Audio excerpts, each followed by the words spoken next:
चूहे की शादी का प्रस्ताव। एक गांव में एक बहुत ही समझदार और चालाक चूहा रहता था। नाम था चुन्नू चूहा।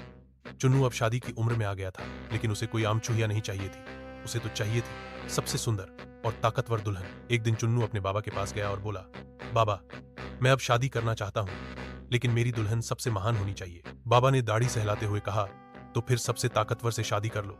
इस धरती पर सबसे ताकतवर तो सूरज है। चुन्नू बोला, वाह बाबा, आप तो बड़े समझदार हैं। चलो सूरज से मिलते हैं। चुन्नू सूरज के पास गया और बोला, हे सूरज देवता, क्या आप मेरी शादी के लिए तैयार हैं? आप तो सबसे ताकतवर हैं। सूरज हंस पड़ा और बोला, अरे चुन्नू बेटा, मैं सबसे ताकतवर नहीं हूँ।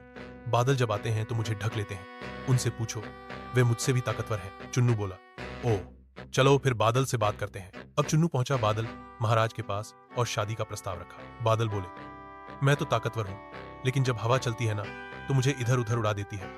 असली ताकतवर तो हवा है। चुन्नू फिर हवा से मिला। हवा ने बाल उड़ाते हुए कहा, ताकतवर तो मैं हूं, लेकिन दीवार से टकरा जाऊं तो मेरा भी दम निकल जाए। दीवार सबसे मजबूत है। अब चुन्नू भागा दीवार के पास।